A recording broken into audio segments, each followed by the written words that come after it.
Now to some breaking news. The FAA and the NTSB are investigating how an Alaska Airlines flight and a FedEx cargo plane nearly collided over the skies over Newark Airport.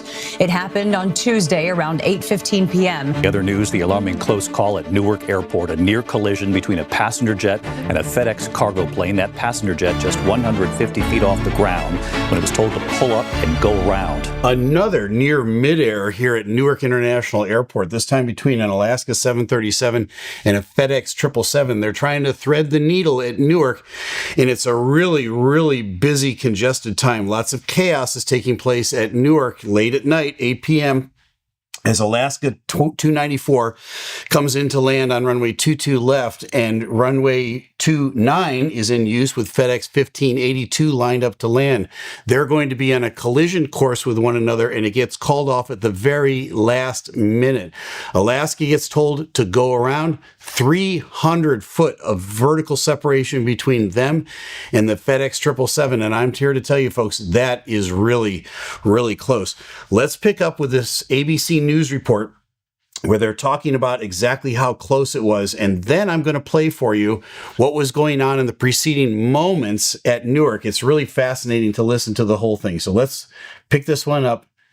The incident happening shortly after 8 p.m. on Tuesday. The Alaska jet just 150 feet off the ground, moments from touching down with passengers on board when air traffic control calmly tells the pilot to go around. 294 North Tower, runway aircraft go around.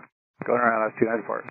Flight radar 24 showing the two aircraft approaching intersecting runways, coming dangerously close before the Alaska jet pulls up and passes over the FedEx plane with just over 300 feet of separation. Okay, just over 300 feet of separation, 325 to be exact is what it was.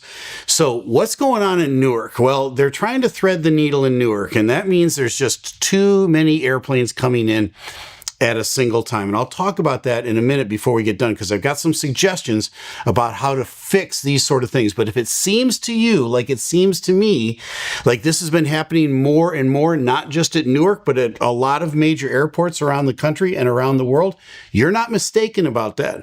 There have been more near midairs in the last probably 12 to 24 months than I recall in my entire flying career.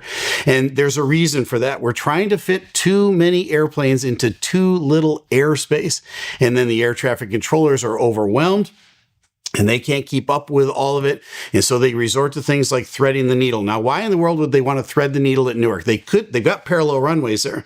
They could be taking off on runway 22 right and landing on 22 left, and everything is good. Well, there's two reasons that FedEx would want to land on runway 29. Runway 29 is a shorter runway. That's not the reason why.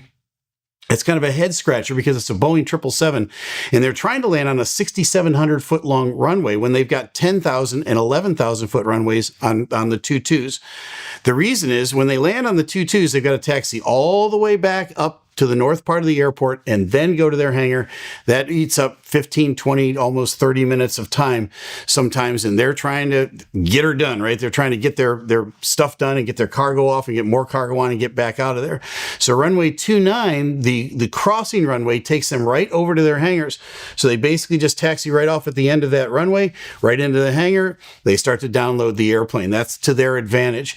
Why would Newark want to land them on 29? To get more airplanes in. That gives them a third runway at Newark that they can use besides the 22s. And so if they can thread the needle properly, they do it all the time at LaGuardia on runway 13 and runway 4. They're constantly threading the needle there with takeoffs and landings. They're trying it at Newark. The problem is they don't do it as much at Newark. And when you get really congested, sometimes it just doesn't work. Now we've got a near midair at a hot spot right there at runway 29 and runway 22. I want to play for you some audio of the minutes leading up to FedEx and Alaska almost colliding at the approach end of the runway. I want you to listen to how busy this controller is at Newark. And this is a typical Wednesday night at 8 p.m. coming into Newark. But listen to this. FedEx 721 heavy turn right heading 100. FedEx 721 heading 100. Airplane number 1. All-Star 356, descending maintain 3000. Airplane number 2. 3000, All-Star first of United 1981, turn right Airplane heading number 3. 120 United 1981. Lufthansa 412 heavy descending maintain 4000. Airplane number 4. Lufthansa 412, heavy descent and maintain 4,000. United 1560, cross AC good, free, clear for the honor of whiskey 29, 170 knots. So Airplane number 5. Across the Zika 3178, that's clear for the You can hear how busy she is handling all these airplanes. It ends up she's handling 10 airplanes all at the same time coming in and out of Newark. In addition to that, she has to pay attention to the traffic going in and out of Teterboro Airport as well. It gets to be a mess. And so a human being can only handle so much. A radar screen can only handle so much. And so what is the answer to this? What's the relief? All right, for all of this. Well, there's 4 things that can be done that could relieve the congestion into airports and avoid these near midairs and make flying into larger airports like this much, much, much safer. And it's not going to be any one thing. It's probably going to be a combination of all 4. But I want to show you a schematic of Newark Airport. All right, Newark Airport is very typical of a lot of other airports. And in that, it's got parallel runway operations. JFK is built exactly the same way, parallel runways. And in fact, they've got crossing parallel runways, which makes it even more complicated at JFK. But you can see in the upper right-hand corner of the airport diagram, runway 29. That's that 6,700-foot runway that goes this way across your screen. The 22s now are the ones that they use most primarily all the time. If you call a go around on 22 and everybody else is lined up on 22, it's not really that big a deal.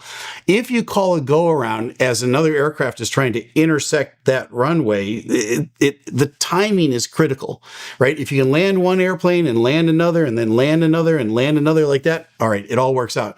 But if the timing gets off because you're distracted by other things, or one airplane is going faster than it should, or another is going slower than it should, you get a converging, intersecting collision course with 2 runways. She called a go around at the last minute. That was good. The system works. The pilots are trained to go around. You just don't want to get that close. You don't want to have to get down to your last resort. Okay, so now what are my solutions for all of this? I think there's 4 things that could possibly be done, and I hope that somebody in Secretary Duffy's office is listening to this, because I would love to have a conversation.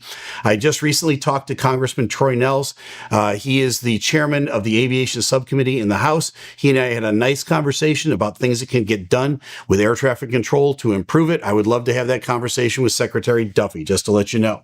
All right, number 1 on the list is this: build more runways and airports. Now, that involves a lot of money and a lot of time, and there's a shortage of real estate.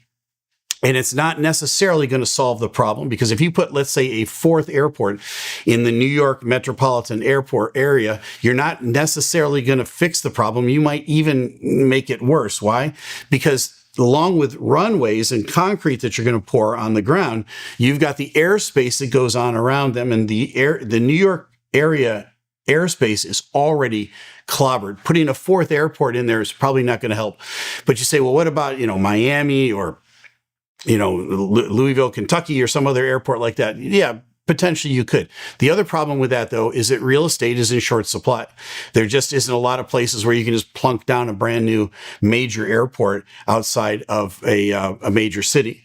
And so, again, that's the limitation. The real estate is limited, and then you got the airspace around it. It's not necessarily going to solve the problem. It might be, in some areas, the right solution. So that's solution number 1. Number 2 is this: backside of the clock flying. What do I mean by that? Between 11 p.m. and 7 a.m. I told you none of these are a perfect solution, all right? Everybody hates a red eye. They hate anything that lands after 11 p.m. at night. And the airlines know that, so they don't schedule flights because people don't want those flights. But there is an open schedule, an open area on the clock. There's only 24 hours in a day, and between 11 p.m. and 7 a.m. there's much fewer flights than there is between 7 a.m. and 11 p.m. at night. Everybody wants to fly during normal business hours. You could put more flights on landing at 2, 3, 4 o'clock in the morning. It wouldn't be real popular, but there is some relief to the system to be able to do that. The other problem with that is you have to get air traffic controllers to man the towers during those hours, and you have to get more pilots and so on and so forth. So as you see, again, there's no perfect solution here, but that's solution number 2. Number 3 is advances in technology, and there are advances in technology being developed all of the time.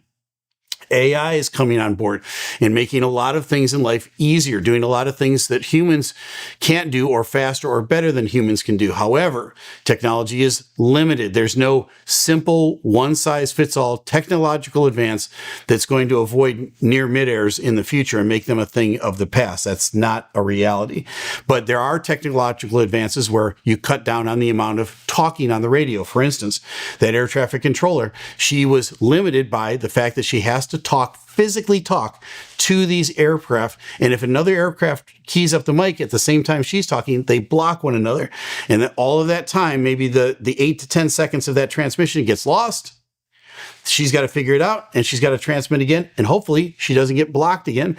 There are texting and CPDLC and all sorts of other systems that are available to send messages to airplanes to limit the amount of talking on the radios. Perhaps that'll solve some of these thread the needle problems in the future, where the air traffic controller can concentrate on separation more so than having to talk to everybody constantly. So that's a third solution, but it's, again, not a standalone solution.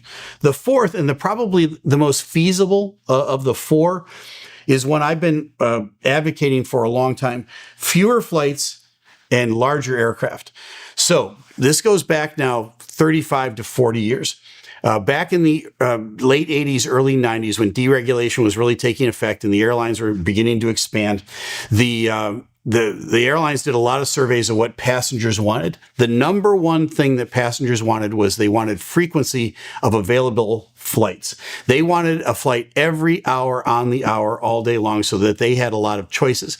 So to give the customer what they wanted, the airlines expanded the regional airlines, the little puddle jumper airplanes, right? They really took off. And in 1997, at my company, we signed this contract that allowed the regional airlines to grow. Why? Because the customers wanted a flight every hour. What you had to give up with that is, instead of an airplane with 200 seats on it, you got an airplane with 50 seats on it. And that same airplane that only has 50 seats on it takes the same amount of airspace and the same amount of space on a runway as an airplane with 200 or 300 seats on it. So from an air traffic control perspective, it's just exactly the same as a large jet, but it takes up that much space. So the answer is reduce the amount of flights, the number of flights. So instead of, 6 flights a day from Pittsburgh, Pennsylvania to New York's JFK, you have 3 flights a day. But instead of 6 of those small 50-seat jets, you put 3 Airbuses on it. You put 3 737s. And now you've got 200 seats available to you, one in the morning, one at noontime, and one in the evening, instead of the 6 that you had prior to that.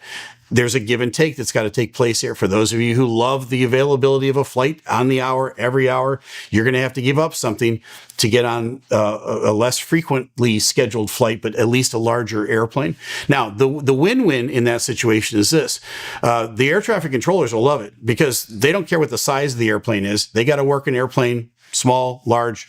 It's the same amount of work for them. So the fewer flights that they get, the more relief they have, the less likely you're going to have to thread the needle at Newark at 8 p.m. on Wednesday night, and the more likely you are to have avoid a near midair in the future. That's a good thing. The pilots are going to love it because you get paid more for the larger aircraft. So as we transition away from those smaller airplanes into the larger airplanes, but less frequently, the major airlines are going to grow and expand. That's going to take time. There's going to be some incentives put in place for them to be able to go out and buy more aircraft. But the pilots in general are going to be in favor of it because, they make more money flying those airplanes. I think overall, for the bottom line of the airlines, they're probably going to be a wash. They're going to make about the same amount of money because they really don't make a lot, if at all, anything on those small regional flights. Those flights are designed to get people to the major hubs so they can put them on the bigger airplanes and fly them over to Europe and those kind of places. But there's going to have to be some give and take. So I think the give and take is it's larger airplanes, less frequently, advances in technology for sure. They're always happening, but incorporate them. Don't just put them on the sidelines. Backside of the clock flying, nobody's going to love that solution, but it is a place where there's some relief in the schedule. And then if possible, build more runways in airports in the communities that can support those things. I would love to have a conversation with decision makers in Washington, D.C. about this. I think it's time to get the heads and the CEOs of the airlines together to say, hey, look, we got to come up with a solution. Why? Because Captain Steeeve has been covering this stuff way too much. There's way too many near midairs that have been happening at the last minute where the air traffic controller or the pilot has to call the shot and say, I'm going around, and missing another aircraft by 300 feet, that is just way too close. That's a disaster. This conversation about these 4 things needs to take place sooner rather than later. Well, now you know. I'm Captain Steeeve. Fly safe. If you thought this was chaos at Newark, you ought to check out one of these 2 videos. There's been a lot of stuff going on at Newark.